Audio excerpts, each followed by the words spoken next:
দুটি কিডনি নষ্ট হয়ে গেছে। অসহ্য যন্ত্রণায় ছটফট করতে করতে কাটছে প্রতিটি মুহূর্ত। চোখের সামনে সন্তানের এই করুণ অবস্থা দেখে নিজেকে ধরে রাখতে পারেননি গর্ভধারিণী মা। সিদ্ধান্ত নিয়েছেন নিজের কিডনি দিবেন আদরের সন্তানকে।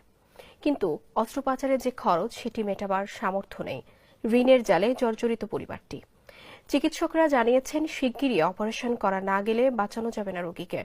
ভয়াবহ এমন পরিস্থিতিতে সমাজের বিত্তবানদের কাছে সহায়তার হাত পেতেছে পরিবারটি। আহসান হাবিবের প্রতিবেদনে বিস্তারিত। আসলে কষ্ট লাগতেছে আমার থেকে অনেক বেশি, মাঝে মাঝে কান্নাও আসে। আমার মা আমাকে কিডনিটা দান করবে, এখন এই কিডনি দানের যে ব্যাপারটা, ওইখানে আমার শরীরে যে প্রতিস্থাপন করা হবে ওই টাকাটাও আমাদের কাছে নেই।